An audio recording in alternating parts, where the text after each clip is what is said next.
Hey everybody, welcome back this week.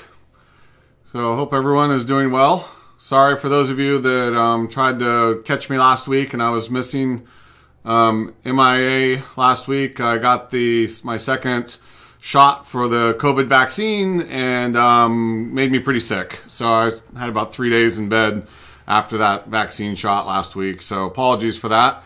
Normally I would have been here and missed you all, and yeah, I'm glad I'm feeling better as well. I was almost all week last week I was not feeling right. So, I mean, I'm glad I got vaccinated, but definitely was not expecting that severe of a reaction. So, but yes, it is good to get vaccinated, but it's just one of those things where it definitely was just kind of a roller coaster all week, where I'd have days thinking I was okay, and then I just wake up and just couldn't even function. Really severe headaches, and I had a fever for 2 days, and all sorts of fun stuff. So, but totally worth it. So if you guys haven't been vaccinated, definitely go do it. It's worth it, but definitely be prepared, you know, and know that you've probably got a high chance of getting sick or, you know, something. So just kind of be aware of that. Anyhow, so I will try to get back in the swing of things. I'm a little bit disjointed today, and it's been kind of a crazy week for me. Some hellos. Hi, Cassie. Duck Draws. Big Glob. Good to see you again. Luke, good as always. Duck Draws. Hopefully I can keep you awake. Anyways, again, thank you everybody for joining me this week, and I do appreciate your time, and I know you've got lots of other things you could be doing with your time, so I do appreciate you all spending a few hours here with me, and I will try not to bore you too deeply. So today, you know, for those of you that have been following the stream and following me, you know, for the last, I guess this is week 9 now on this particular topic, we're going to probably try to start to wrap up this particular game design thing, and then I'm kind of looking for suggestions and ideas of kind of what do you guys want to hear about next. So whether you guys are my students or in my program, or whether you are just here watching me every week or, you know, not, please feel free today, DM me or here in the messages. Let me know, like, what topics do you guys want to hear about? Like, do you have something you're interested in knowing and learning about, you know, and don't just tell me today, like, just in general, like, if you guys ever have something you're like, hey, I'm really curious about this, right? Or explain this to me or whatever. Please, I'm open for ideas, suggestions. I'm here to help you guys learn. So please, you know, please tell me if you have stuff. Please ask about things and don't feel shy and don't feel stupid, you know, asking me to explain things, you know, on a particular topic. And I'll do my best to do that. So like I said, we'll probably spend a couple more weeks, I think, deep diving into some areas on this particular game, and if people are really interested, we'll come back and maybe revisit this occasionally or something. I'm still kind of deciding on the format of this live stream and what kind of benefits you, the viewers, the most. I mean, we're at like 70 plus hours now of content, you know, that I've live streamed, and it's a lot, right? And, you know, and even spending 2 hours here trying to stay awake is a lot. And I recognize that. So I'm trying to kind of figure out, you know, what's the best way to do this and what would interest everybody the most or what's going to teach you the most. So please let me know if you have ideas, again, you know, in private or here, you know, for stuff. So, not that I remember this game very much, as it's been a few weeks, but I will attempt to go in cold and try to remember what I was thinking and, you know, what I was talking about this last week, or this last, I guess, 8 weeks before. So just as, you know, as kind of a reminder for everybody of kind of like what we've been doing. And again, this is a conversation, so please join in today. If you have ideas, if you have brainstorming, if you want me to talk about something deeper or whatever, if you have questions, please talk to me. This is definitely for you guys in a conversation, right? So don't be shy. Happy to answer questions and detail stuff out. My plan today was to take a deep dive into the combat system and kind of show like how I would design a combat system for this kind of game at a deeper level.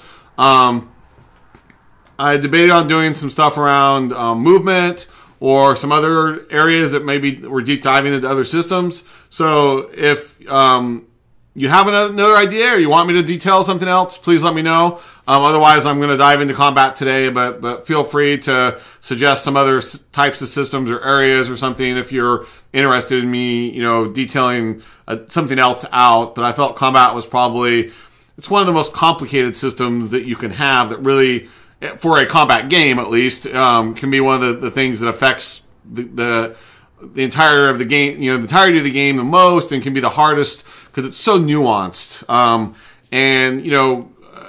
Combat could be something where people really think like, oh, it's just like, how hard can it be? Even doing just a traditional first-person shooter, people think about like, oh, I've got a gun, I pull the trigger by pushing a button, the gun fires some bullets out, the bullets damage somebody, they die, and that's about it, right? And it's like, no, like, combat is way, way, way more complicated and interacts and stuff with almost every system in the game, or quite a few of the systems in the game. And so that's why it's really important to get right. And then obviously in today's conversations, we're not going to be able to, we're not implementing and we're not getting into the touchy-feely side. And that's one of the reasons I decided to not really go deep into movement today, even though we'll touch on movement today in relationship to combat, and how those two systems were really intimately linked together. However, that being said, a lot of these things are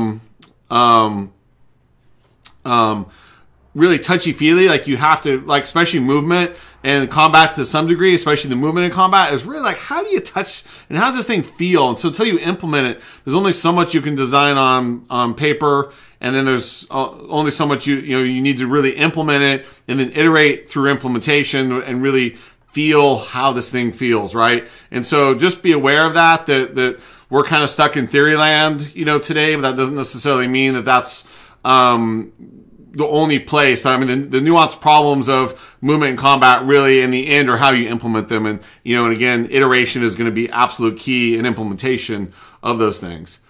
So before we get started, Duck Draws, quick question because I joined late. Is game design more art focused or programming focused? I'm a little confused. Actually, I would argue it's neither. And both.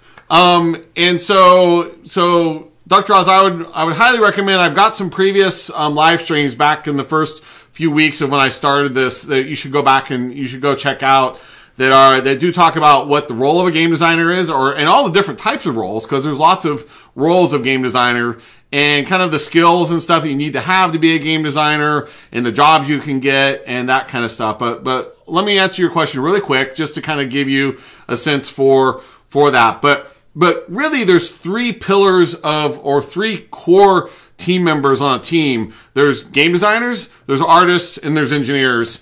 And of course, there is lots of other people as well, audio guys, whatever, and I don't want to discount because everybody's important, right? So don't get me wrong, but if you look at the bulk of 80 or 90% of a team size, the development team, not counting QA or some other, sales and marketing and stuff like that, they're also important, but in the development of a game, those are kind of the three core groups. And so art, is making the art, and engineering is programming everything and making it function, right? But game design is this weird hybrid that's right in the middle, and you need, and so to be a game designer, it's really about fun. Like, can you make this thing fun? Is it fun? Is it interesting? Is it compelling? What's the user experience? And what am I making to make it there? And so it's not as much about like, how do I implement it, which is part of the problem, and so the how do I implement it side could be very technical or it could be not very technical. So some game designers are programmers and engineers and have programming CS degrees. Some of them only know like scripting and really light, casual stuff. Some have almost no technical ability. And then some game designers have the art ability of an ant, and they can't even chicken scratch out, a simple thing. And some of them are full-blown artists and kind of everything in between. So you do not need to be an artist. You do not need to be an engineer to be a game designer. A game designer is somebody who needs to know how to make something fun. However, that being said, if you have art skills and you have engineering skills, it'll just make you a much better designer, because if you can't express your ideas visually, and if you can't build levels and things like that and make them look really good, then you have to rely on another team member to like make your level look really good. So in some teams, you know, a designer might rough out like a level, and then an artist comes in and then like makes it look really pretty, right? And so therefore the designer kind of just needs to know like structurally how to make something look really good, you know, and things, and then they work with an artist, and it's really, you know, a pair or a bonding of one or more or two or more people in a team or in a pod that can create this thing and make it look good. But on the reverse side, it also has to function.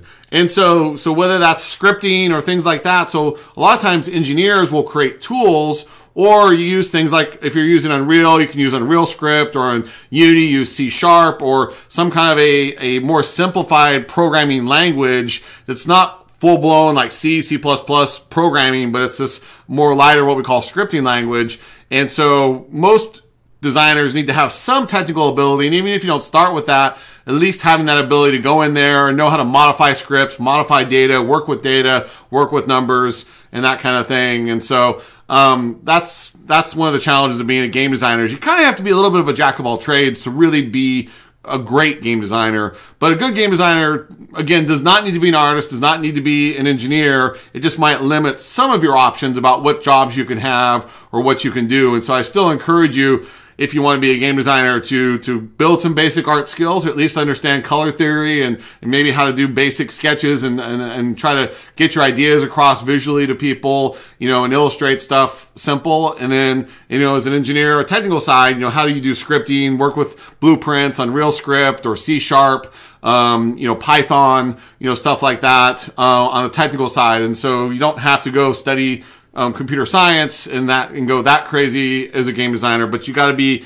in the middle and have a little bit of knowledge of everything. And that even includes like, how does audio work, and how does, you know, and you have to understand production and how long is this going to take, because if you don't have realistic ideas and you can't build them on time and on budget, you know, you're also in trouble. And so game designers, you know, and you also need to know like how to sell and market this thing, right? And so you need a little bit of everything as a game designer. And so that's the challenge of what is hard. And so within my program, I teach really how to be fun, you know, and we give just that little nuance of art, a little bit of nuance of engineering, you know, so you can kind of, you know, build that skills. But some game design programs out there, one of my problems with some of them is that they really focus more on like making you a true jack of all trades. And so they'll spend a bunch of time like, with you trying to like learn how to do 3D modeling, learn how to do texturing, learn how to do, C++ programming. And so you end up spending like 3/4 of your time doing these other things that are peripheral to what is fun. And so, today we're going to be talking about what is fun, and we're talking about how to write design documents, and we're talking about conceptual theories and how do we work with stuff, not necessarily in the implementation side, meaning Unreal or Unity or in the game engine, but we're talking about the theory of how do we make something really fun.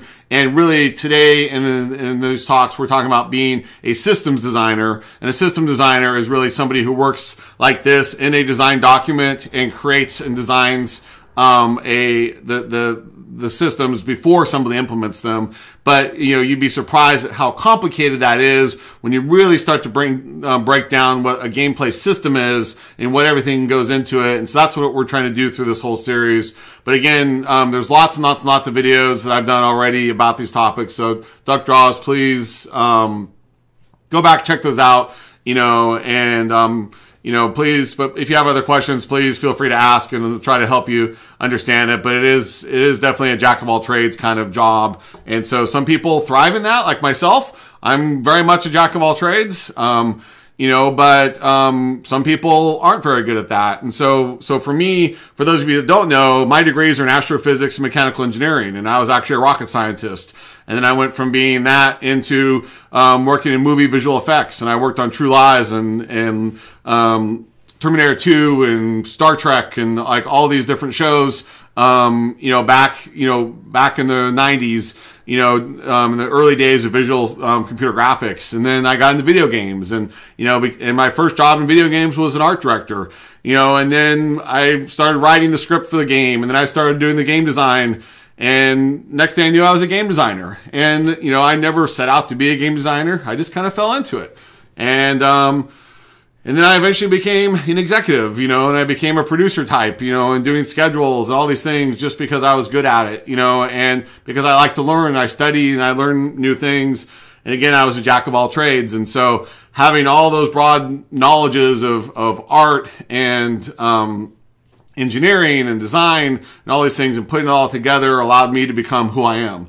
But obviously it took me a lifetime to get there, right? So don't think you can get there overnight. You know, I've been doing this 30 years. So it's definitely something, you know, you've got to be, preparing for. And I'd even argue that I've been doing and preparing for my job since I was born almost. And that, you know, my dad was an artist and he taught me how to be an artist, since I was a baby. And, you know, I've never taken an art class at a school, you know, having a father who's an artist and who's teaching you and giving you private lessons and things like that, in both graphic design and illustration, you know, watercoloring, painting, you know, all that stuff I was taught since I was a kid. And so, you know, so a lot of my skills even, really come from just who I was, right? And who I am. And so don't think that you can, you know, wake up tomorrow and be a game designer, right? These are things that you really got to be passionate about and you really got to study hard and work hard to do that. So anyways, sorry going down the rabbit hole, everybody. Let's kind of dive in here and get going. So again, for those of you that haven't been, following, you know, in the past weeks, we're designing a superhero, action RPG. And so the point of this game was to kind of try to do something that was a new and original IP, something that, you know, was not a Marvel or DC type game, something that had lots of superheroes. The core goals of this was that you're going to have a team of like 4 is what I'm imagining, superheroes at any one time. And that's important for today's conversation because that's going to really complicate our combat system and dramatically change our combat system in the way that it is. I've also set the requirement for myself. And again, these are self-imposed, but these are what I'm trying to achieve is I want a real-time system. And so I don't want to have a turn-based combat system or a tactical system like XCOM or some of the Knights of the Old Republic or some of the Neverwinter, and some of those are RPGs, but they had 4 characters, but they had turn-based combat. And that, while that is a lot simpler to do, there's pluses and minuses, which we'll get into just in a minute about that type of system of why turn-based versus real-time. But I'm trying to make this more mass market. I'm trying to make it more fun. And so I'm building off, at least in my mind, some of my ideas around how to control multiple characters, which are not too dissimilar from what I did when I designed Rainbow Six Vegas. And so I have a lot of experience in designing real-time team-based systems with multiple characters. You know, and I've had some success in my career with that. And so I'm trying to like figure out like how do I go to the next level with that, right? How do I take that somewhere new? And again, these are not like requirements that are set in stone, but these are my internal goals that I've set, and I'm trying to make decisions here just arbitrarily, mostly so we can move forward faster, just because the amount of time we have, again, to design this together is very short. Again, if you think about this as being 8 weeks so far, which is 16 hours, that's really like 2 work days that I've worked on this thing, or the equivalency of, and even that, they've been semi-productive because I'm answering questions and talking about other rabbit holes and trying to explain things, you know, and stuff like that. And so the amount of time that I've had to work on this, you know, is roughly 2 man days. But, you know, in reality, to build this kind of document, I would spend weeks or probably a month or 2 on. And so just want you guys to understand that context, that sometimes you'll see me sort of moving through things, and it's not that I'm ignoring anybody or whatever. I'm just trying to move quickly to give you an idea of what it's like. So hopefully you understand that, and that this is not, I would not expect you to work this fast and to work this, you know, and stuff. So a lot of these things, the research I did in the beginning, stuff like that I did in a couple of hours, I would normally spend days or weeks on, and things myself even. So just keep that in mind, that this process that we're going through today is very hyper accelerated. But I'm just trying to kind of give you guys again an idea of what everything is about. So the key factors today in talking about combat are going to be that we have superheroes, which have like pretty much an unlimited amount of abilities, and that's scary, right? And so that comes into like, how the heck am I going to balance this thing? And how do I create, a disparity of stuff? I mean, if you look at even, think about just combat, in a lot of superhero movies.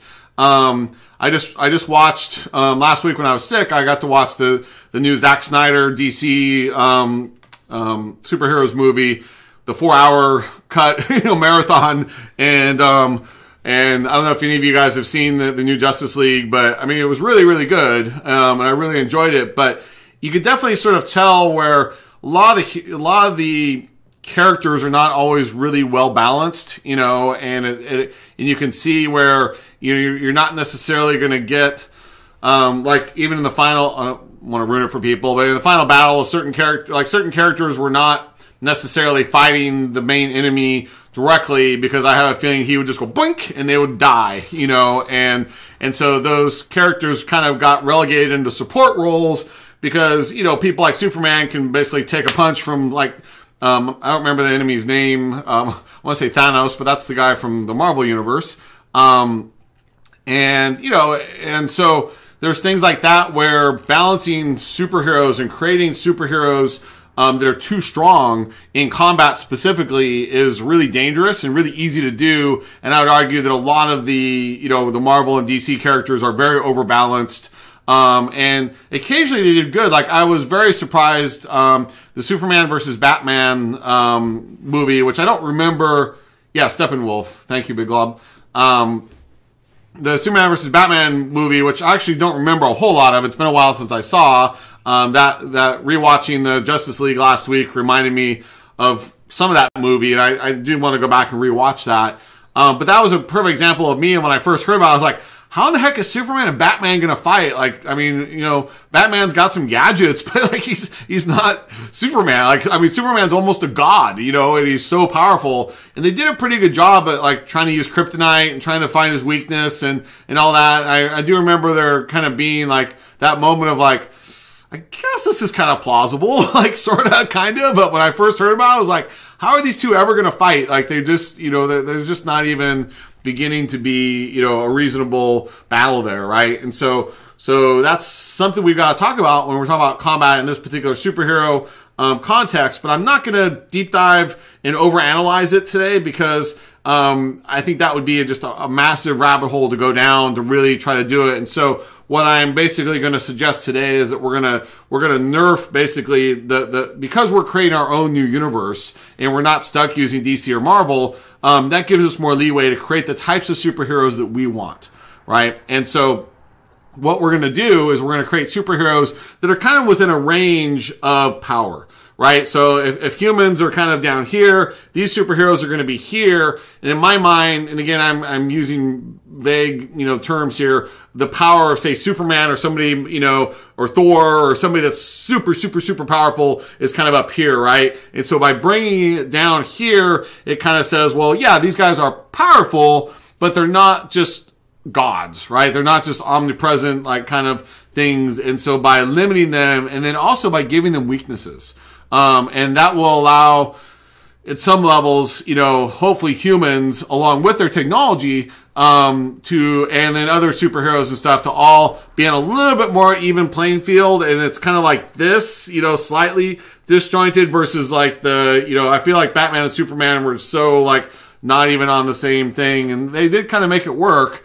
But again, that was kind of one of those, that was a tricky problem, right, to have. So that's going to be one thing. The next thing we did talk about is teams. So again, it's going to be 4 characters. And that poses a secondary problem that we're not going to worry about too much today. But in combat, when you have, if you're only one character, and then usually, I mean, sometimes in a game, you either have like one-on-one, meaning you got enemies that are basically the equivalency of you, or sometimes even like a super enemy, like the equivalent of a boss, for example, right? So like I'm I have a certain amount of health, I have a certain amount of skill and ability, and then maybe there's a big boss, you know, and I defeat him either through really amazing gameplay or the fact that like I can heal myself. So I'm doing this, I'm fighting, you know, and he's damaging me, and you know, and then I heal myself, and then you know, and so I'm in a prolonged fight with somebody that's super powerful, but I'm doing that through either just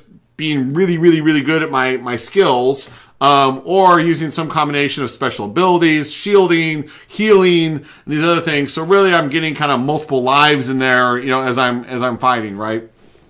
So that's one way to kind of approach it. But in the same hand, in a lot of battles, if you think about most games, you know, think about like Ratchet and Clank or games like that, when I built those, like, you know, more often than not, you know, if you're a single character, generally have like 3, 5, 10 enemies out there that you're taking on, because you're generally more powerful. You generally have better weapons, and because of the player skill and all these kinds of things, you generally have multiple things out there that you may not be facing those all at the exact same second.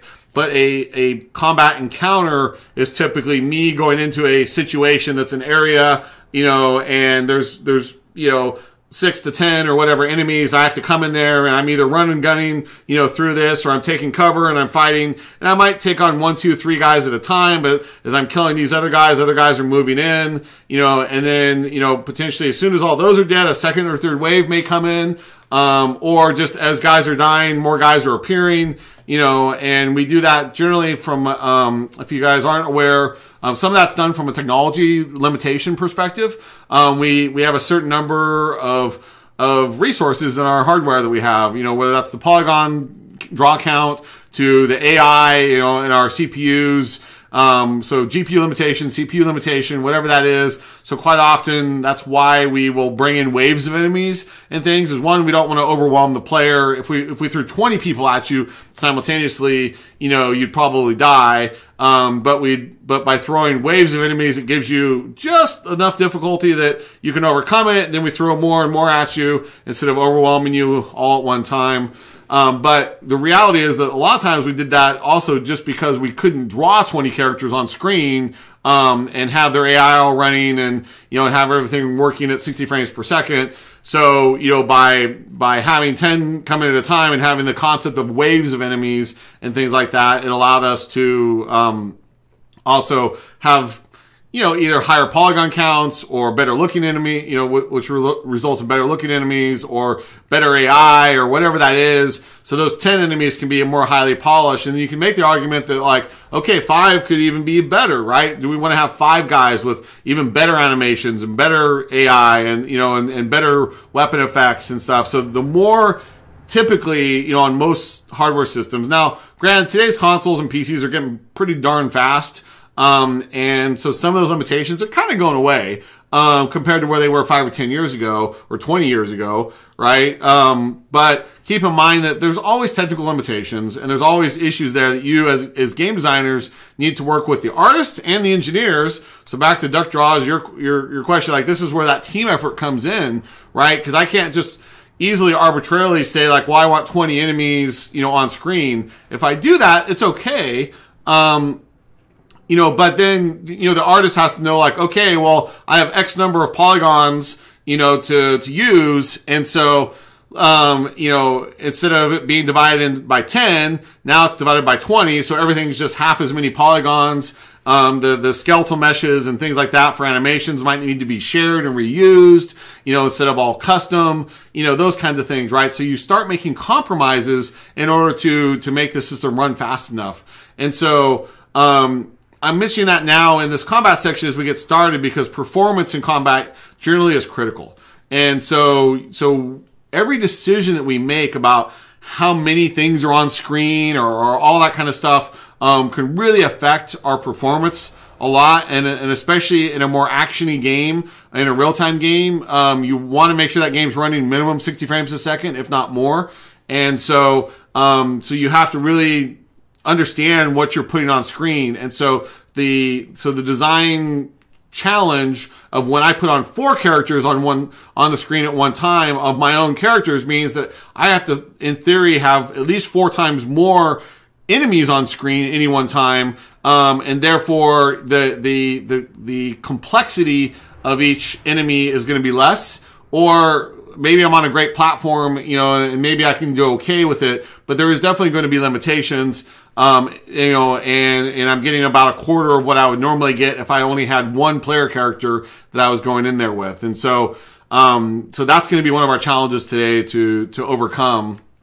And in a related one, we talked about massive battles, and I won't get into that as much today, but that is the same problem. You know, so if it's you know 1 versus 4 to 10, say, versus now we're talking about 4 versus, you know, 4 to 20, you know, enemies in a standard battle. We did talk about this concept of massive battles, which, you know, might be in the end something that we end up not being able to do, because it is kind of a new technology. It is kind of something that's a little bit trickier. There's a lot of trade-offs of having, say, 100 enemies on screen at one time. You know, but it is something I want to attempt to do. And I think for superheroes, it makes a lot of sense because, again, we're very powerful, right? And so one of the ways that we can solve that problem is to say, like, well, you know, if we got, you know, these 4 enemies these 4 player characters who are superheroes, you know, if I put them against 100 humans, you know, normal soldiers or whatever, maybe that's like a slightly even or more even playing field, and it can be a fun experience. Alternatively, we can also put you against big bosses and big powerful things, whether that's, you know, an alien creature, a humanoid type thing, a giant mech, or, you know, some kind of mechanical thing or whatever. There's lots of different types of anything from a big massive boss that's just super powerful that's going to take all 4 of our characters to go fight. I would say that, like, Steppenwolf was that way, right? It took was it 6, what are they called? Not the Avengers, that's the Justice League. So, you know, it took the 6 of them to basically defeat him, right?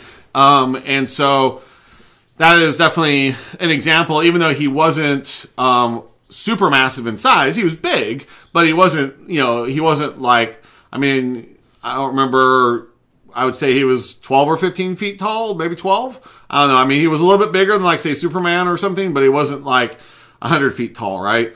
But obviously he was incredibly powerful and could take a punch like, you know, nobody else. And, you know, it took all of them to really, you know, keep pounding on him to defeat him, right? So size doesn't matter, per se. But, you know, how much health do they have? What are their skills and abilities? Can enemies heal themselves? Do they have immunities? You know, are they immune to certain types of attacks? You know, all those kind of things are stuff that we're going to try to kind of deep dive into and get into a little bit. But again, massive battles were one aspect of that we'll kind of touch on today, but we're not going to deep dive into. And then our last bit of one of our pillars that does affect our combat is what I call technology. And technology is this idea that there could be giant mechs, mecha. So the way, again, I'm trying to level the playing field between a normal human to a superhero. You know, is that there could be, you know, again, power armored suits, battle suits. These could be androids. They could be mechs. That world is big, right? I mean, whether it's a Gundam, size thing, whether it's, whatever. I mean, the thing could be Godzilla sized. The thing could be all the way down to human size, right? Or they're smaller. So we have not defined, what we mean by technology right now. But, the reality is that like we've seen in the last Avengers, movies and things like that, right? There were mechanical kind of, I don't know if robot is the right word, but those aliens that came from space. And I believe that was Thanos that attacked, when he had those weird flying, kind of, things in the city and stuff. And the Avengers were taking them on, and those were all kind of mechanical creatures, right? And some of those things were pretty massive. Some of them were a little bit smaller, and then they had like the human-sized guys, if I remember right, with the wings that were also kind of attacking, and so they had a wide range of different types of things, along with like some other types of aliens and stuff. But that would be an example of like where, you know, whether it's alien or whether it's human, mankind created technology or whatever, but you know, big robotic type things could be, you know, even a tank or even, you know, an airplane or any kind of equivalency thereof. And so those are kind of the things that we're going to have to be thinking about as we get into this. All right. So before we get started, is there anybody have any questions? Anybody have any comments, ideas, anything? Anybody? Bueller? Anyone? Okay. If you do, please again speak up. I know there's only a few of you on right now, so but you know, if you guys again have any suggestions or any ideas, you know, please speak up. All right. So again, the point of today is to kind of deep dive into combat specifically, and to show how I would go into designing the systems, the gameplay systems for combat specifically, right? And you know, and how do we make combat fun? How do we make it interesting? How do we make it compelling? You know, and how do we go about designing the systems within combat? And this is hard because I mean, combat really, you know, for this kind of a game is the game, right? It is core to what it is. And so don't underestimate, you know, what, you know, the complexity of combat, you know, and again, this is a series of systems, you know, that again, I could spend weeks or months designing, you know, and so, you know, over the next hour, we're just going to kind of touch on a lot of that stuff. So again, just keep in mind, these are incredibly deep, complicated systems, and I'm going to just kind of try to show you how I would go about approaching it. All right. So the first thing I want to do is, talk about teams.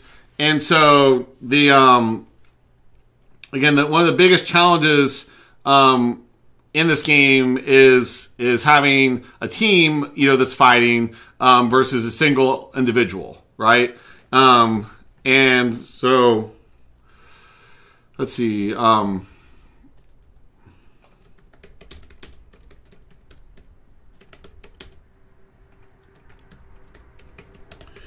I'm making some notes to myself just so I can remember. That'll be the next thing I want to talk about. So teams, first of all,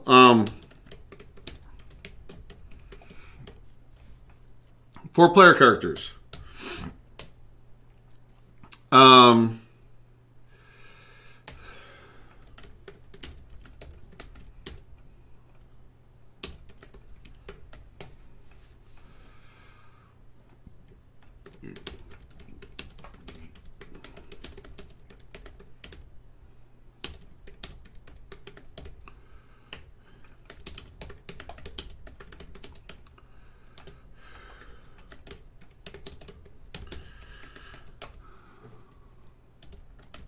Okay, so 4-player characters.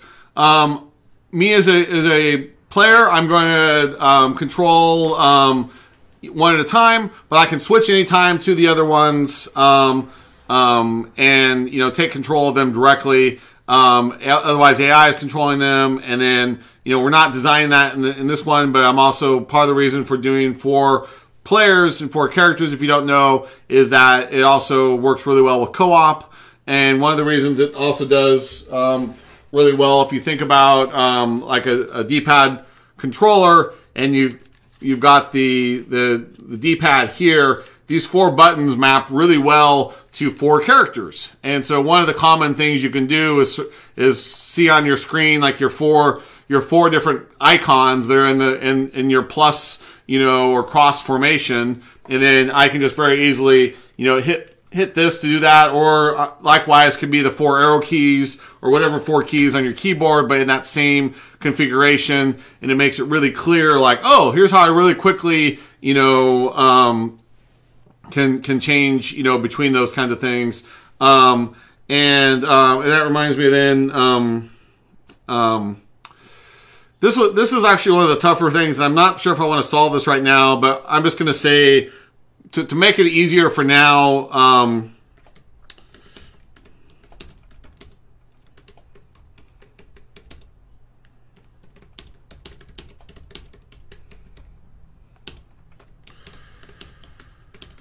So that's something we need to come back and discuss. I'm going to actually put this in red to remind myself that this would be something that we need to solve, because this gets really, really, really complicated. Like if I can send somebody way off camera, off map, and he can do whatever he wants to do, and then I start losing characters, and how do I find them, and how do I get them back together? And that gets really complicated, especially on a console, and with a console controller. You know, not to say it's easy as like an RTS. If you think about like a real-time strategy game on a PC where I can just quickly scroll over, select a guy, bring back, you know, select here, whatever. Not to say this isn't solvable, but this is a hard problem actually. And so this is something I'm not going to try to solve today. Let's just assume for now that it's limited to keeping everybody on screen, or they all kind of follow and don't get too far away from each other. All right, Luke. How taxing is split screen integration on modern systems? Not too bad. But again, keep in mind that in split screen, you start reducing everything by a percentage. So if you're going to do, say, 4-player co-op split screen, that means each screen now has 25% of the total rendering capability of your system. And so let's just say that I can render 4 million polygons. It's a lot higher than that, but I'll just use that as a round number. Let's just say that I can, on screen with my GPU, can render 4 million polygons at a time. Well, on one screen, that might look really good, but now on split screen, now I have like 1 million, 4 times each. And so now everything's a quarter of the complexity. And so we have to create a really sophisticated LOD system, level of detail system, that allows us to like have different things at different qualities, both in the number of polygons, the textures, the animations, even AI and other things have to sometimes scale.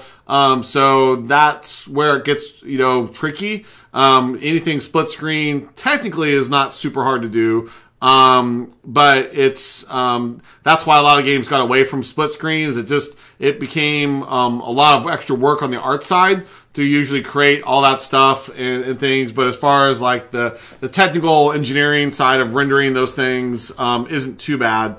But again, it's just that everything's a quarter of the resolution. And so now if you think about us also having a 4-player, 4 characters, which also dropped everything down by a quarter, right? So now like every character is maybe a 16th of the quality that it could be, in complexity than if I was in a single player game. And so that's where then suddenly you're like, ooh, that doesn't look so good, and that's the problem with some of that stuff. Is there's a certain minimum bar that some games may want to hold visually or whatever. And so that's the challenge of why split screen hasn't been done as much lately. It used to be a lot more popular. I think back in Xbox and some of the earlier days, earlier consoles would do 4-player, but I know I haven't seen, I'm not saying that there isn't examples of 4-player split screen today, but there's definitely seems to be a lot less. I think there's more reliance now on, internet based, you and your friends can all play, but you got to be on different, consoles or PCs with, your own screens.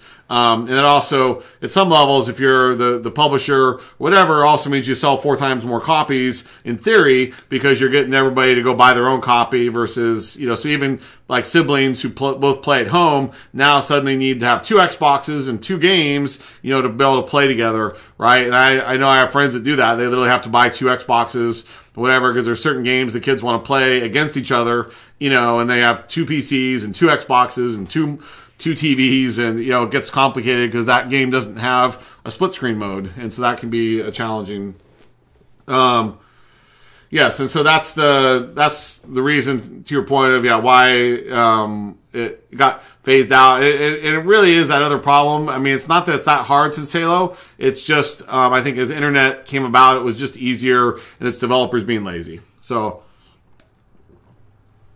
Not that I don't blame them, but it is. There's other business complications and production complications in it, and that's generally why it's not being done. So again, that's where I'm not going to try to solve this right now, because again, this is going to be a little bit of the the gorilla in the room, that we're going to just kind of like pretend that it's solved for now, and not try to figure out how to move characters off screen, because I could definitely spend a day trying to solve this problem.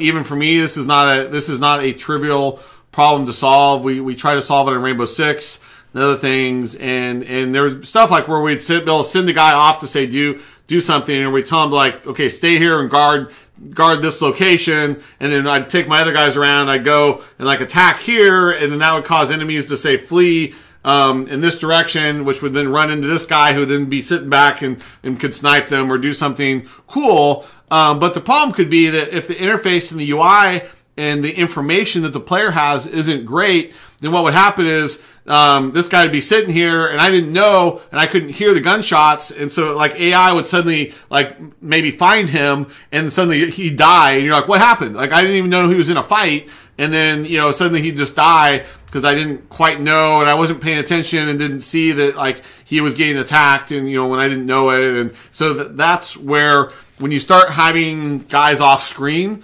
if you don't have really good audio cues or visual cues or UI interface things, I mean, the same thing can happen in RTS or something where I grab a bunch of guys and I'll I'll click on the enemy's base and say like, go attack the enemy's base. And I think I've got a few minutes before they get there. And so I'm going to go spend my time doing something else, and then I'll get back to these guys and then not realize like halfway through they get attacked by another enemy and suddenly they're in a battle and I'm not even like paying attention because I'm so focused somewhere else. And so in game design, one of our challenges is where's players' attention? And this is going to be an ongoing problem for a vast majority of games. It's really the complexity of a game is really about where and when is the player paying attention to what, right? And so it's especially in strategy games, but I would say it's even true in these kinds of games, right? Like if I'm going to be like, okay, if it's a first-person shooter or something, and I'm just trying to focus on that one thing, it's different. But when I start having multiple characters and multiple things, then it's like, okay, am I building back at my base, and am I controlling these guys, and am I doing some research over here, and I've got to worry about upgrading this over here, and I've got these like 10 things I'm trying to do in the game, right? And suddenly my attention starts getting divided, and that's where suddenly now players start like freaking out and having trouble, is when you really start dividing their attention and they don't know what to spend their attention on. And that's where like even in a battle, I could be getting in, I'm controlling my character, I'm shooting, and then I've got another one of my characters or their teammate, and this can be the same thing even in multiplayer. It can be a teammate that's like, I'm dying, like help me, and you're like just so in the zone of like in your thing, you're focused, and you're not even really hearing. You start to like drone out like what your teammates are saying, or you're not even listening to them because they're just cursing or being toxic or whatever. And so then suddenly your teammates die, and now they're all pissed off at you because you didn't come help them, and you're like, I didn't even hear you. Like I was just in my zone killing guys. And like, it's again, where and how do I focus in combat especially, becomes really critical and hard, because again, it's very easy to distract people and then they don't know how to like, how to get back to what they were doing. Okay. And so let's see here. So the teams, the types of superheroes, again, I'm moving fast here. So I'm only covering kind of a fraction of these kinds of things.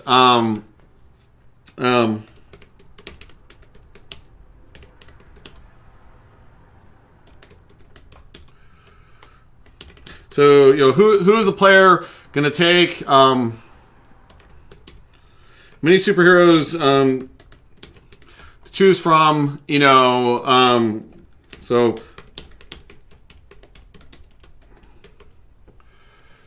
So there's lots and lots of tactical choices. So, the player may have to kind of figure out, how that's going to work. And then,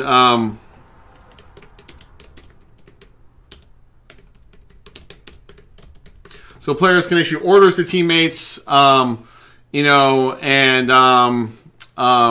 that's something that's also important. And then,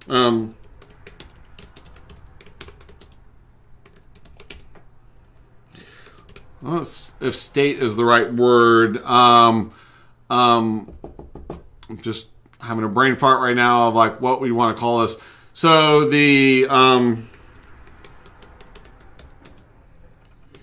so in Rainbow Six, let let's say from state to, we'll just call it attitude for now. This was actually an important feature within Rainbow Six. And so,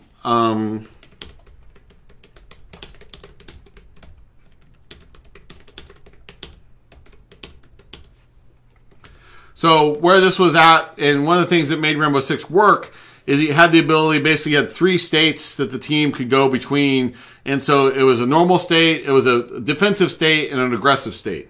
And why that was really important is that there was also a lot of these things where when you're controlling one character, AI was controlling the other 2 characters. There was times where like I wanted to do run and gun, and so I wanted the guys to be a lot more aggressive and come with me, and then they would, like, the AI would get to, like, a piece of cover, and, I'm running up, and I'm, like, getting ready to engage, and all of a sudden my teammates, like, duck behind cover and take cover fire, and they're trying to snipe or do something way back there, and you're like, no, like, get up here, like, come fight, like, I'm dead, and just, like, by the time you realize what was going on, it was really frustrating. And the reverse would be true. Like, I'd want to be, like, going in and I want to snipe, I want to be quiet, and I like, go hide behind a piece of cover, and I'd be, like, sitting there about ready to snipe, and then the AI just, like, runs by me, guns blazing, and they just, like, start shooting everything, and you're like, dude, and he just dies, and you're like, oh, now I'm a man down, and, game over, right? And so, if you don't have some limited ability to change your AI, to change and adjust the AI when you're doing these team-based games, and I've tried, to have systems that were a little bit more casual, a little bit more friendly, but what that means is that you have to read the player's mind. And so that was one of those things where you really can't read their mind. You really have to sort of know, like, what are they getting into here, right? And so that was that's where this feature was really needed to really control, so I'll put here, or I should say,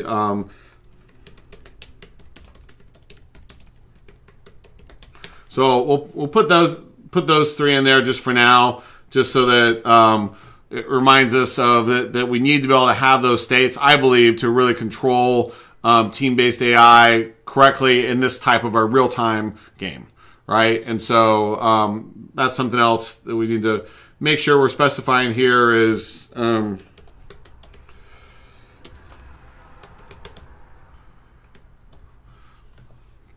right, so so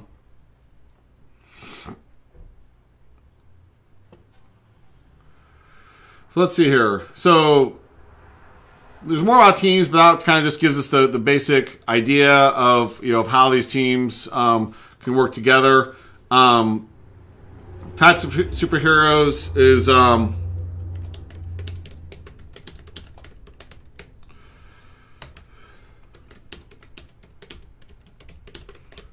how do we balance this?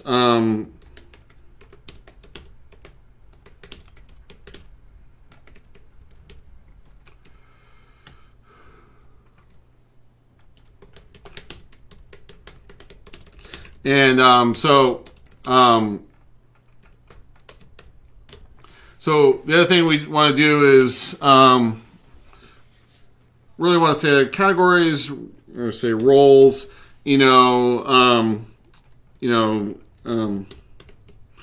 Well, typically it would be your WoW, like your tank who is very defensive.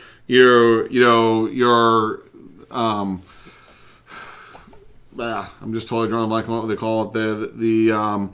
The aggressors, which are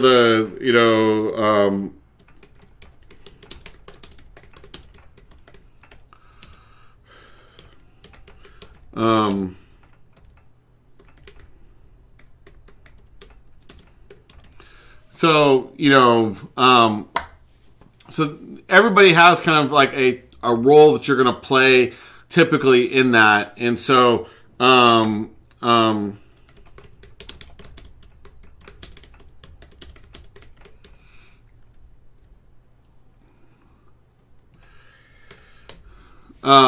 so generally, depending on the types of battles and what you're going into, right, you might want to have 2 tanks. And then if you have 4 characters, right? So you might want to have 2 tanks, meaning 2 really heavily armored, shielded guys that are up front. And then, you might have a guy that's like a sniper, and then a guy who's maybe a multi-purpose, like a healer, medic, / do other kind of crazy stuff, things in those roles. And depending on the types of mission you're going into, that might be the right combination, right? But you might also want to be like, look, we need to move fast. We need to move like whatever. And so I'm just going to try to, I might try to do this with 4, of the aggressor guys, or I might want to, whatever combination there is. But that's where even games like WoW or whatever, when you go on a raid, I mean, that's the beauty of like when you do like a 4-man or whatever raid, is that,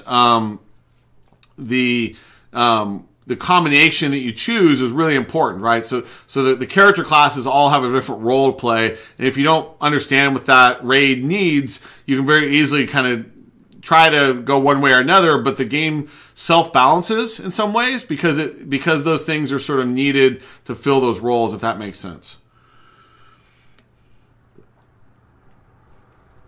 So this kind of helps the roles and the categories of what these things are. So for example, if I don't take a healer, or if I don't have a way of healing, then suddenly now I might die, and so I have to like balance that out, right? If I don't have a tank who can draw off enemy fire and do certain things, I may fail. If I don't have a guy that can teleport or fly, in some cases, I may not be able to do certain things, right? So depending on the systems that we need within this battle, they should all kind of start to balance out. And surprisingly, a lot of these things in the stats and stuff of these characters, if you balance them just right, you can actually get stuff where no matter what the player tries to do as far as special abilities or things like that, you can actually balance them pretty well. Like in the game Ratchet Deadlock, when I designed the combat system and the weapon system specifically for that, each weapon you could put up to 10 of these mod chips in it. And each mod chip would basically be stat modifiers, and some of them were kind of features, meaning they could add resistances or things. So for example, they could do fire damage, ice damage, electrical damage, or which were new. And then, but they also could make the guns shoot faster, make them do more damage, and it added all these different abilities and stat changes within the gun. And we thought for sure that we would unbalance the game because people could put 10 of anything in there. We just were like, oh man, what are they going to do if they do something extreme? Like if I get this one, weapon and I put 10, of the speed modifiers on it. So this thing's just like super fast machine gun. It's just firing like super, super fast. But it was like having a BB gun, so you're firing like really fast, but you're not doing hardly any damage. Right? So we're like, okay, that sort of worked. And then the people that put just the damage ones on, they're like, just had this like, almost like a bazooka. Like this thing, each shot would do like a massive amount of damage, but the thing fired so slow, and didn't do anything else that like, it was like, yeah, you better, lucky if you hit the guy. But if you're firing once every, minute or whatever, that balanced out with the guy, the amount of damage per second or the amount of damage per minute that we often will use to calculate stuff actually ended up being the same. And so there was a bunch of those things that the systems ended up self-balancing themselves. And, in the end, I think most players tended to do a little bit of everything, and so they would put, 2 or 3 of each one on and kind of create a more balanced weapon, tended to be kind of the happy medium compromise that a lot of people did.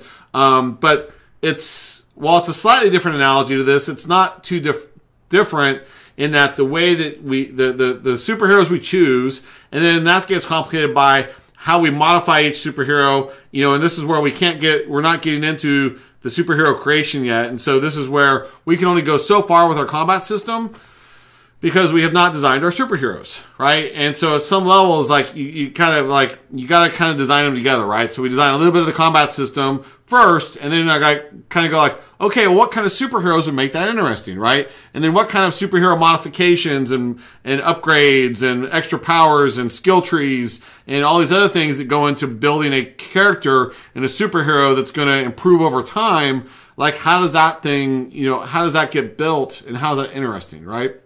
And so that's something that you have to kind of take into account, when you're building these things. Now, so again, that's where you don't want to deep dive and try to design your entire combat system in a day or a week or a month without understanding the whole rest of your game, because it's all very related, right? And one of the things that's important here to kind of talk about is, so let's put it here.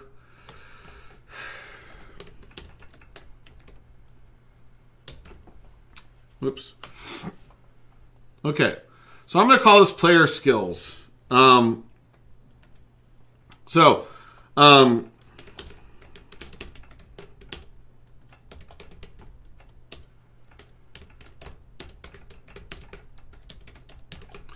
how does a player master combat, right? So in a first-person shooter or something like that, the skill that you're going to build is typically a twitch type skill, right? Like, how fast can I move? Can I jump? Can I dodge? Am I going to pick up the right weapon at the right time, use the right weapon, shoot at the right place? And so it's very like, my physical skill of what I'm doing is going to make me better. So typically, like in the esports or whatever, if I'm playing that game over and over and over and over and over again, I'm getting better twitch reflexes and I'm making better tactical choices and, those kind of things. And so that's how the player skills map to that kind of a game. Now, if I look at a game like League of Legends or something like that, it's a little bit more of like, am I making the right tactical choices? And, am I choosing the right character? Am I using that character in the right way? Am I building the right minions? Am I going to the right location? Am I doing the right thing? And then am I coordinating with my team members? And those kind of things, right? And am I making the right tactical choices? Like, am I going to the jungle at the right time? Am I pushing or pulling when I need to? Should I come back and defend my base? Those kind of things, right? And so it's a little bit more of a strategic tactical game. I mean, it is a strategy game, versus an action game, right? And so those are kind of two ends of a spectrum. Not to say there isn't some others, but to kind of show that the way I get better at League is that I master it through memorization, through knowing what to do and when, and so I become better at it through strategy and through tactics, more than twitch reflexes. But that doesn't mean that the League doesn't have a little bit of like, okay, I do need to maneuver my guy. I need to get him around here. And then they're like, do I have him at just the right distance? And am I just in the right orientation? Am I just in the right way? And then, and then do I know exactly when to attack and the timings of things and stuff like that? So that does matter, more than say that the other extreme or to go even farther would be a real-time strategy game. That, yeah, maybe you have, if you play Command and Conquer or a game like that you have a little bit of control over kind of like, all right, where exactly is my AI like at and who's where and are they using a special weapon or are they doing, so I might have a little tiny bit of control on that, but really RTSs are not necessarily about precise, character placement and things like that. It's really like, did I build the right things and did I send them at the right time and maybe to the right location and things like that. But again, it's a much more strategic operation versus a Twitch type operation because the AI is controlling things predominantly. And so I would put us in that range there of more like a League of Legends, and that you have your main characters. Maybe we have minions. Maybe even that idea is good. I don't know. We'll talk about that later, but maybe. But the idea would be that your positioning and things like that does matter of like where you are, and when you're there. It also matters of who you are and what you are and who you've got, right? And so you are kind of controlling these guys, at least your one main character who you're in control of, with you're driving him around and you're doing things and you're directly sending attacks and stuff, but you're also so more like League kind of does, right? And I would argue that maybe the controls even especially on a PC might be very similar to League, right? And could have a lot of that familiarity there, but the same hand, on a console or something, that's where it gets tricky. Console, games, when you start having multiple characters, multiple things, definitely do start to break down a little bit trickier. So, and part of the reason this is also important to keep, not that we're going to go into super detail about this, but it's important about what is the player experience here, and I'd even, well, let's put it here is,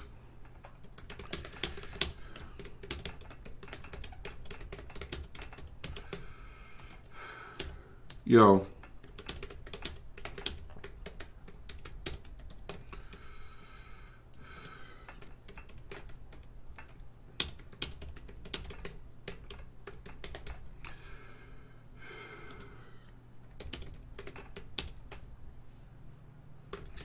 so in other words, you know, on that spectrum of like action-y versus thinking, so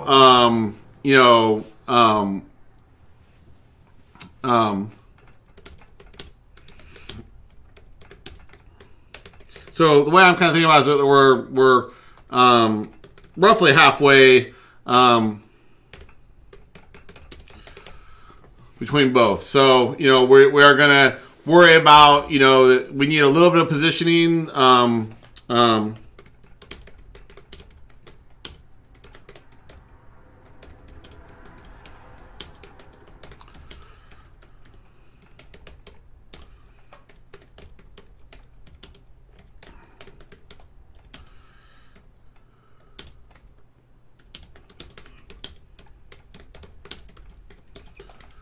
So, you know, the player is basically worried about some of that tactical side about like, okay, here I've got like this particular guy, he's strong against this particular type of creature, you know, those kind of things. So we are thinking about those stuff at that level. But at the same hand, kind of like League, again, we've got to be like, okay, I got to run my guy up here, I got to get him close, you know, and I got to worry about like the timing of like, okay, when am I going to attack, right? Am I going to attack full on frontal assault?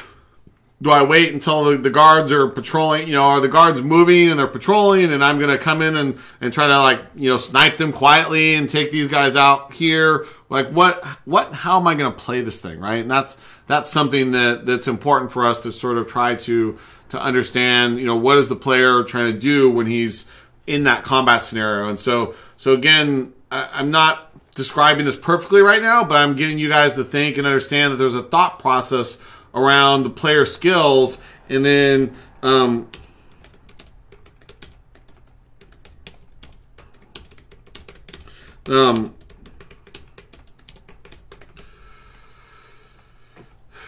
so part of this is, you know, getting to think about, so the problem with a lot of combat systems, in my opinion, is a lot of them become very repetitive. And so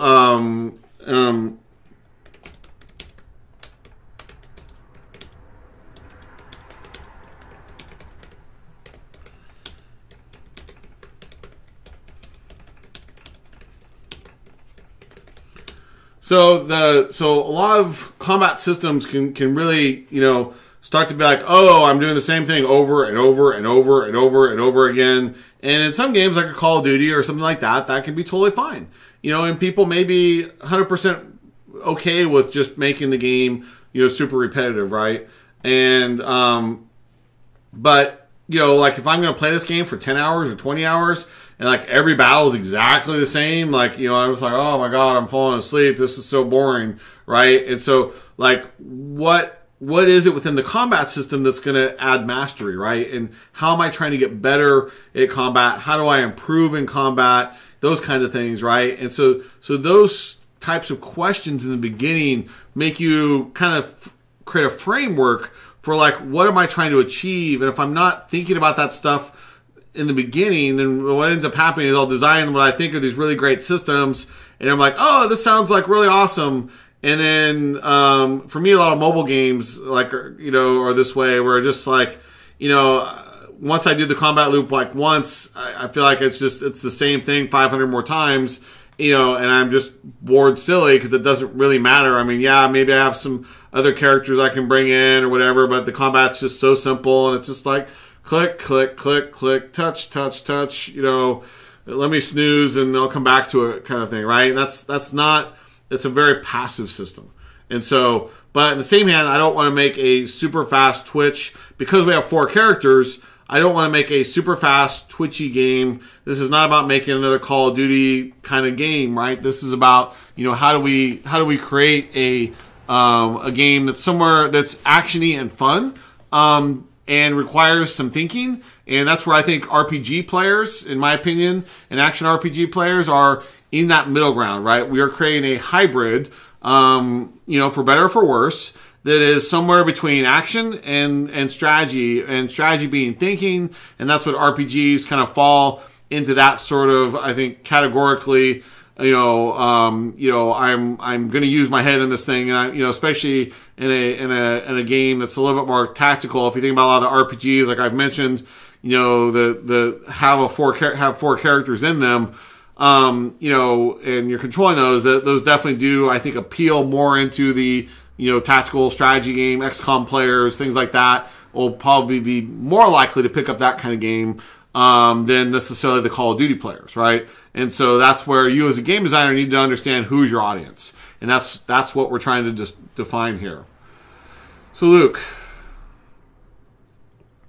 I would say that yes, I mean, to some degree, that the strategy, long-term planning is really about, like, not in a battle, but really within a mission. Maybe like, okay, you know, I have to think about long-term.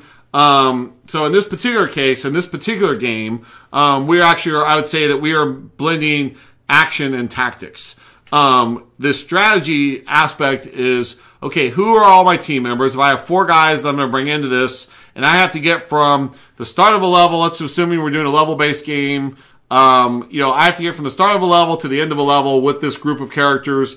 Does this group of characters have all the components necessary to get me through that whole thing, right? Versus in a fight or in a battle, tactically, you know, it's tactics and then the action, and so I have to know where to position myself, you know, as well as, like, that requires the tactics of, like, who should I attack with which with which attack or which skill or which ability. And I have to worry about cooldown timers and who's going to, you know, who's available to attack when, you know, when to fight, when to heal, when to, you know, do those kind of things, right? So there's some level of actiony component, meaning I've got to, you know, be leery a little bit of where my main character is, and also issuing some basic orders to my teammates about where should they go, you know, and those kinds of things. So back to, like, the controller, and one of the things I'll do if I'm doing it on the controller, which is because again, this is where these games really diverge significantly, is the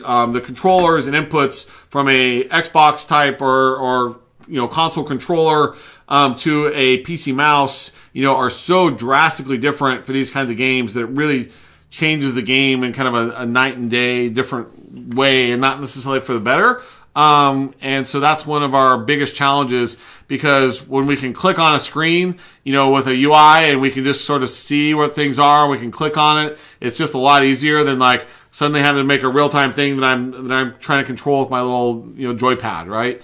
And so, but that's where some of the things where when I'm trying to give orders or commands, to my other 3 teammates, one of the techniques I've used in the past is I'll use my D-pad. And so if I tap once, for example, it might be that I'll switch to that guy. And so I can quickly switch. So if I wanted to give orders, they'll say, like, attack or do something or use a special ability or something, I can get good at, like, tapping on my D-pad, hitting an attack or hitting like a skill or ability, flipping back to another guy, do a skill or ability, flip back to my main guy. Now I'm going to go control him while these guys are now pounding somebody, like, using their thing, right? And so there could be that level of, like, of giving orders. But in the same hand, I can also do things where I'll hold down the button, and I'll hold down the button on that D-pad. Now allows me to say attack, defend, heal, you know, some basic, you know, kinds of things. And then when I let up on it, it just sends that command to that guy, but without me actually switching physical characters, without the camera switching, you know, and things. So I can very quickly give commands to my team members, as well. And then what I usually do is if it's the team member that I'm currently, if I'm if I press in the direction of the team member who I currently have control of, that then allows me to bring up, say, my inventory, or allows me to kind of give similar commands or related to that. So instead of like attack, it might be like pulling up my weapons, you know, and showing me like which weapon do I want to choose for my attacks, things like that. So that same D-pad can be used contextually, you know, to control even my own player and give commands to the other characters, if that makes sense. Okay. So,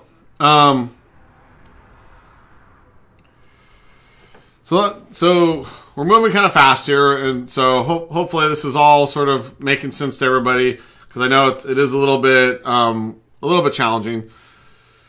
So, the next thing to kind of talk about is movement in combat, and again, we have not very clearly defined the movement systems. Again, I mean, I'm going to probably utilize a system, for lack of a better definition right now, and not thinking through it very well, that is more akin to a League of Legends, like I've talked about. You know, meaning that I am controlling at any one time one character. I'm moving him, you know, as I can click on the ground, or I can press and hold my mouse button to move him in real time. So that's going to control more like Diablo.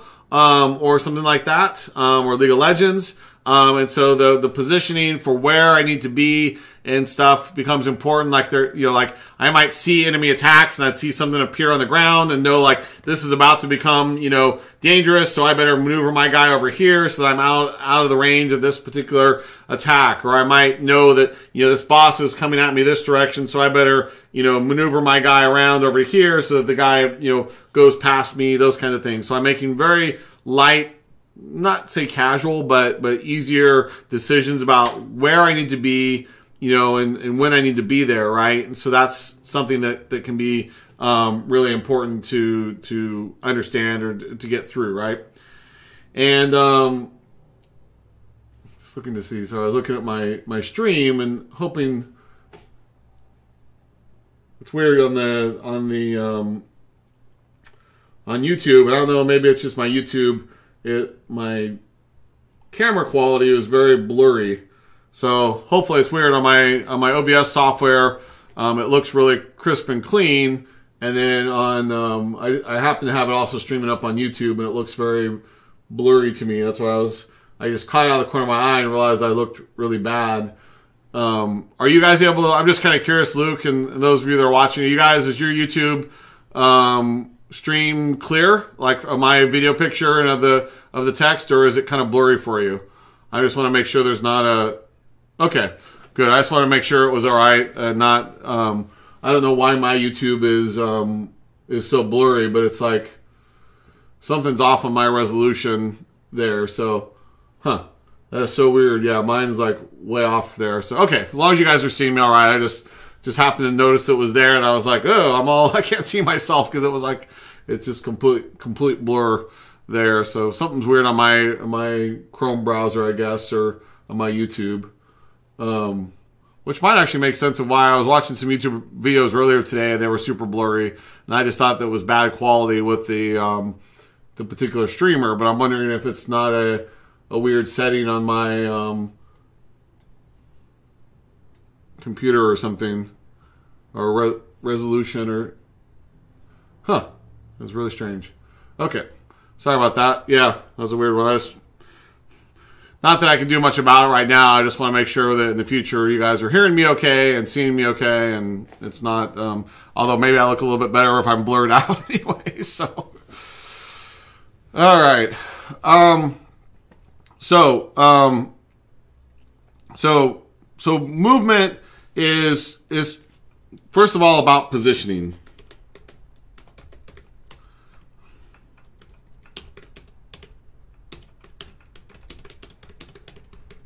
So that's the most important thing within movement, within the combat systems, and then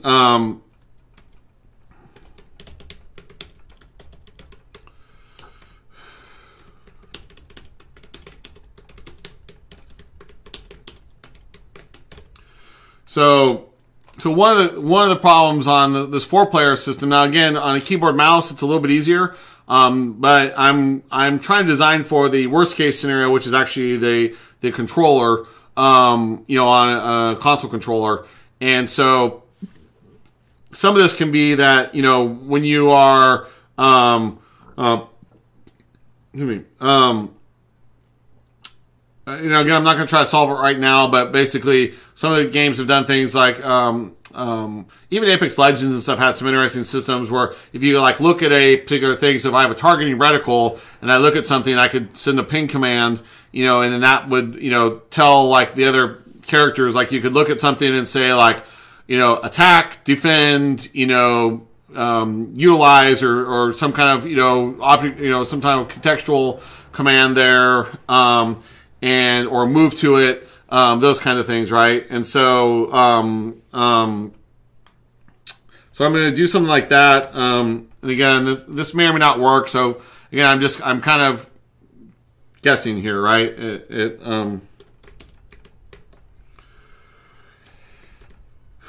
So target ridicule, yeah.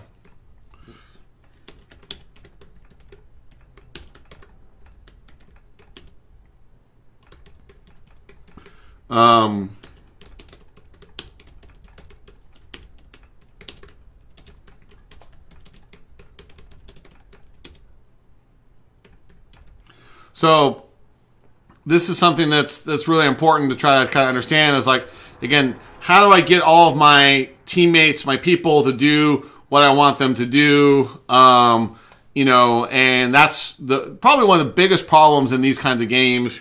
And whether you are doing Rainbow Six or whether you're doing whatever, trying to again, read the player's mind, doesn't work very well, right? And so the player kind of needs some ability to sort of say okay, you stay here, you stay here and defend this and use your ranged weapon. So your AI in short is kind of doing things like knowing okay, well what is my current, active attack, skill, ability. So for example, if every character has a primary, thing that they do, right? And you have a slot or whatever for that. So that could be attack. It could be defend. It could be a long ranged weapon. It could be grenades. It could be a fire attack. It could be a healing or whatever that thing is. Then the AI needs to sort of know how to use that, right? But in the same hand, the AI has to be smart enough that if I have healing on and then my guy gets in close quarter combat with somebody, he's not hey, I'm a healer, heal, heal, heal, that's all I got, right? Now maybe you do have a character that's only a healer and their natural ability or their AI is now kind of hey, if you're not controlling me and I get attacked, I better run away, right? Because I have no attacks myself. Generally, I won't design a character that has a defensive only, kind of things, but that does happen. You definitely can design characters that are healers or defense only, and they can't really defend themselves or attack even in a close quarters if somebody stumbles on them or they get rushed or something like that. So again, those are kind of some of the things you have to kind of worry about. But again, the AI kind of has to be a little bit intelligent and sort of know okay, if you've got me equipped with the equivalent of say a sniper rifle, long range attack, and then you say attack this, that I know use this rifle, but use it at a range, that's far away, that's a, something that we kind of preset that says, look, a sniper rifle you should try and use it at this range. And if the room is too small, use it at the maximum possible range, to wherever, get close to the minimum as you can. If the min can't be met, then, or switch, or if the enemy comes within a certain distance, switch to another weapon, right? Or switch to another skill or ability. Same thing with if I'm a healer and somebody comes up and really attacks me and I do have, a punch or a short range weapon or whatever, then I would switch to that and not just be stupid and, keep trying to run away and keep running in a circle because, or run off screen or there's lots and lots and lots and lots of edge cases here that could really, kill you. And so that's something you have to kind of try to understand.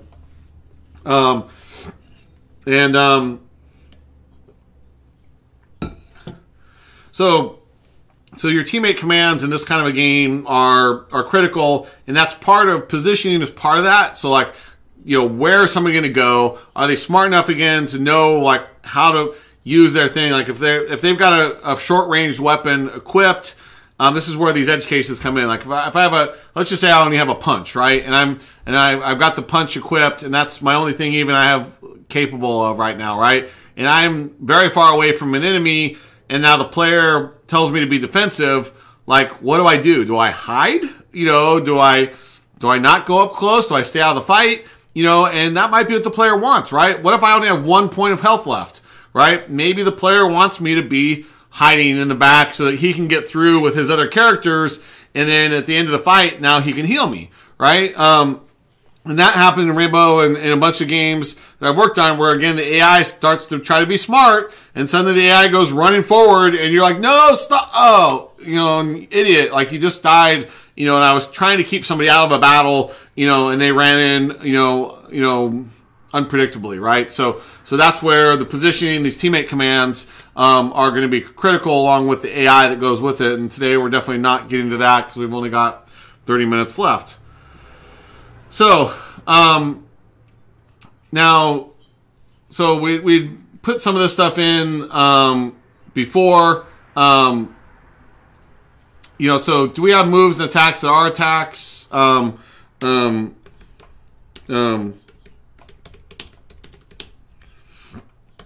So, you know, yes, I would say that certain superheroes, I don't know if I'm trying to think of an example of like the Hulk or whatever, there was another bad guy, I'm just talking my head thinking about this rhinoceros guy or whatever, right? I mean, there is definitely characters who will run and, you know, smash into something and send it flying, or just, I mean, lots and lots and lots of superheroes, whether it's Superman or whatever, can do, you know, massive punches, and those kind of things, right? So you're trying to kind of figure that out. So that could also be kind of a physics attack, you know, that's, kind of really part of that, you know, there. Actually, I'll say that this is kind of part of that. I'm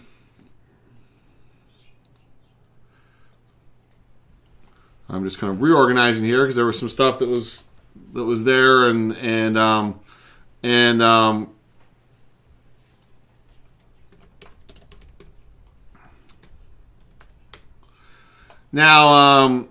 now part of this also is I'm thinking about is positioning is that just made me think about the choke points and stuff. So I'm going to put that kind of up there because that's around positioning. But really it's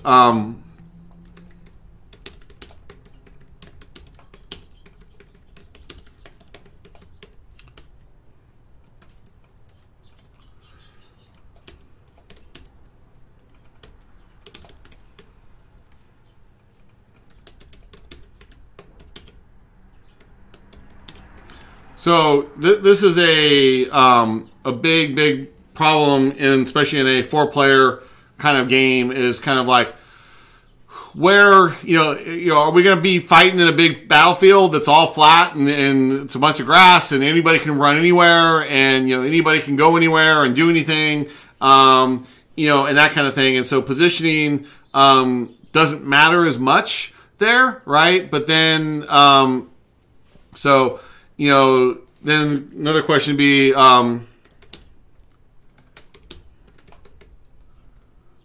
is there cover and,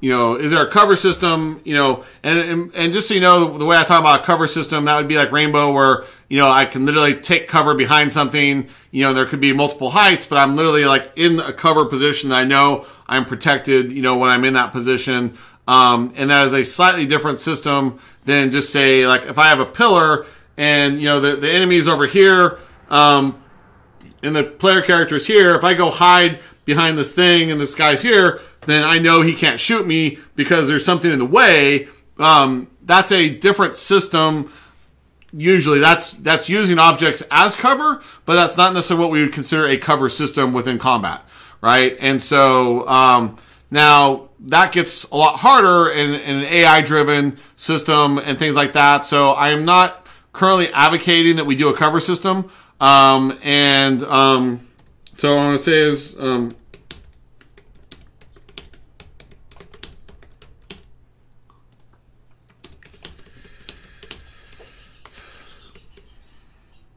so again, this becomes into positioning, right? So whether it's a building or whether it's a tree or whatever, depending on the size of the attacks and things like that, I could be using things to be, you know, if I'm in control of my character, I can be putting things between us, you know, and trying to keep something between us as I'm letting other people fight on them, you know, and that's where like being a tank may come in, where I'm kind of like, I'm up close and I'm kind of engaging this guy, but I'm sort of dodging around him and kind of trying to keep him busy while the other three guys are pounding on him, you know, and doing their thing, right? And so that's a slightly different system. And then you get into the things where, like, there could be water, and, you know, maybe some guys can't go through water or whatever, and so, or people like Aquaman or whatever, they're much stronger in water, or have other kinds of skills and abilities. And so, you know, is there a river, a deep gorge, an acid pit, you know, or something that limits, like, where people can move and how they can get there. And so now choke points become, you know, a thing where there's a bridge or something like that that's like, okay, we can only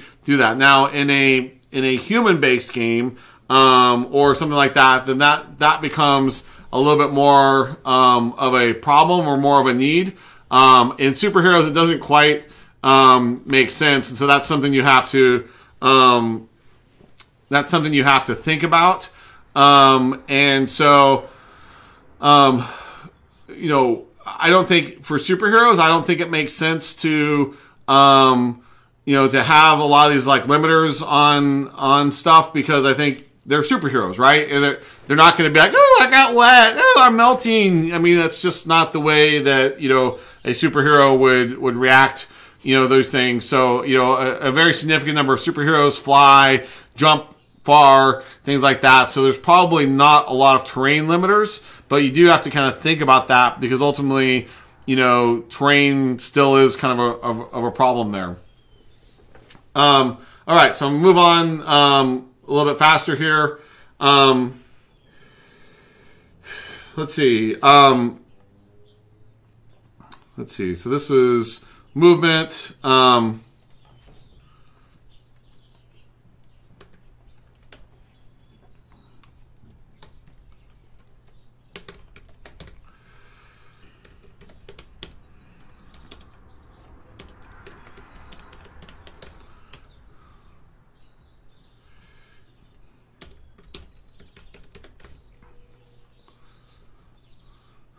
Okay, so since we're running short on time here, so attacking, you know,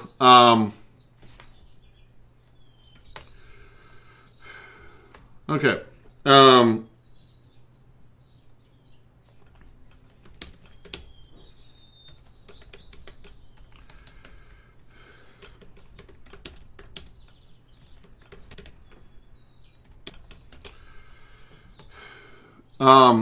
so there can be default and, you know, special attacks, and I'm differentiating those because,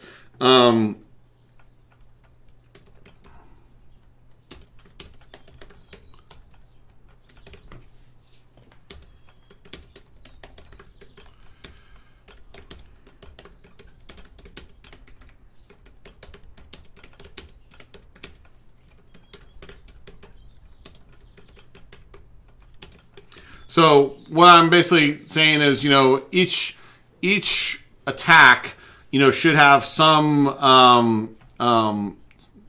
limit there, right? You don't want to just have the most powerful attack in the world and be able to use it any time. So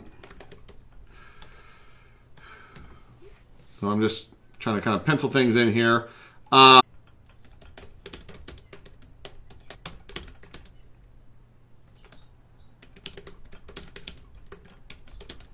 So what I'm basically saying is that between all of our different superheroes, like, anything is possible.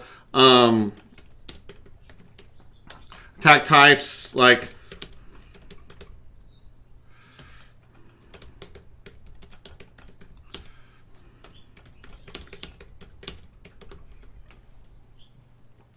so this would be like, you know, punch, bullet, you know, etc.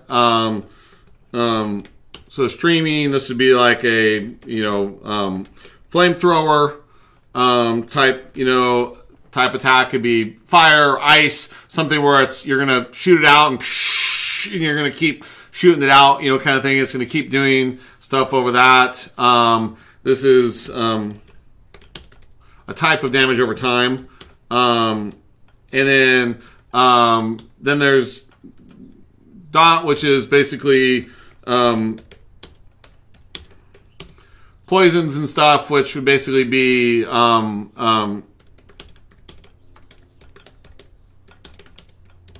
hit and continue to damage.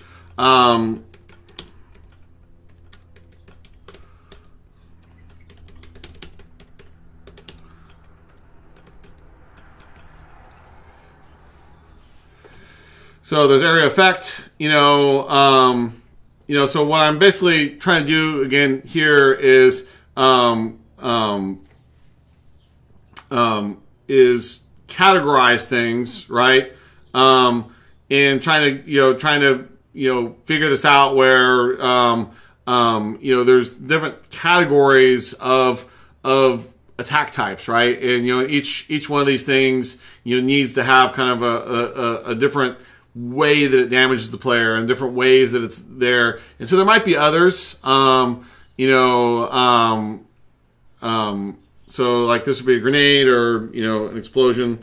So just, again, you know, trying to figure out what are these different ways of attacking, right?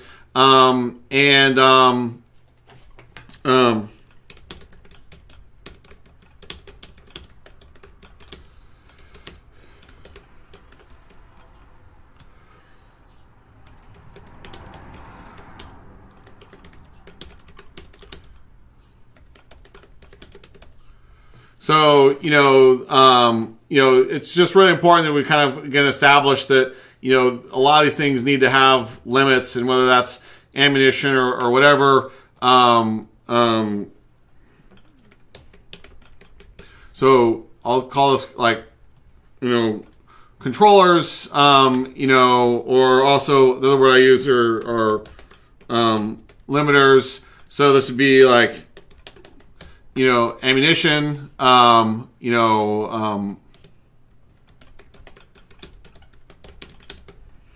I'm using the word again, very generically, right? So ammunition does not literally have to be a bullet that goes into a gun. You know, it could literally be, you know, maybe, I'm just using a random example here. Maybe a particular hero can shoot out, if they have meteor rock fragments, they can use those as like a special attack that does something special, like, you know, or, you know, let's use it like Superman has weaknesses to kryptonite, right? So if I have kryptonite fragments, I can create kryptonite attack, these kryptonite bullets that, you know, that have a limited number of them. And so like I could maybe buy and equip 10 of these kryptonite bullets that I know will be, you know, good against those things.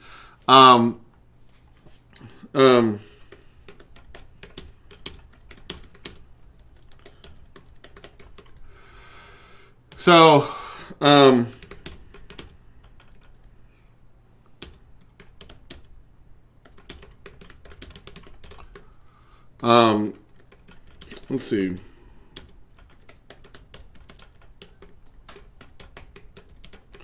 So these are, you know, the immunities are kind of related to this again, of like, you know, so like if I shoot fire, like in a typical like fantasy RPG, if I shoot fire at somebody, I do damage to your health based on the damage, you know, as an attack does fire, does damage. But then it also will also do additional damage if you are normal or weak against fire, and that's something that, you know, is there, then you also will do additional damage. So, you know, in certain games, I'll do a lot more damage against, say, an ice enemy, if I use a fire enemy, right? So if I blast an ice enemy with fire, it's going to do twice as much damage, twice as fast, or whatever, that is. And so therefore, it's that rock, paper, scissors of knowing what's good against what and when and how, right? And so that's something that we need to sort of understand.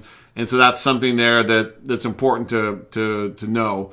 And so I think with superheroes, that becomes really important because we need to kind of know, just like Kryptonite, using that as an example for, Superman, that's his weakness, right? And so I think a lot of these superheroes need to have some of that, and then so back to like controllers.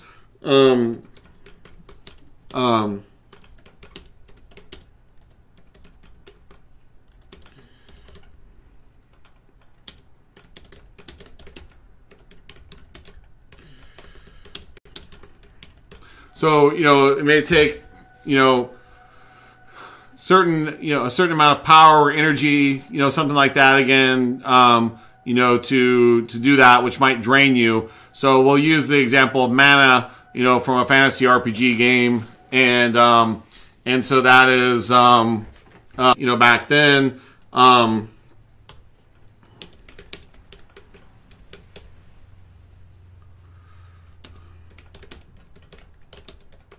so I'm just basically kind of doing this pretty generic. I'm not trying to reinvent this.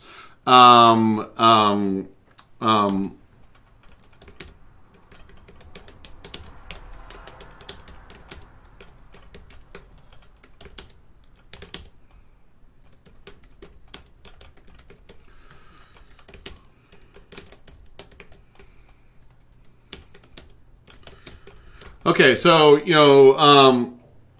so this is all pretty straightforward. We talk about immunity. So again, like fire or ice, certain characters are going to be immune to fire attack, either completely or partially, some are going to have shields, some don't, and just kind of, again, it's going to be a real wide variety. And in that variety creates the balance, if that makes sense. And so that's kind of the short answer of how and why this is there, in that by having lots of combinations, it's kind of one way that, like, there's not necessarily going to be, there might be a dominant strategy for one particular fight, but because I've got to take the same group of guys through multiple fights and through multiple battles, there to get through, like, say, a mission together, then, if you're doing your job right as a game designer, the types of enemies you're bringing in, the types of scenarios you're bringing in, and those will be.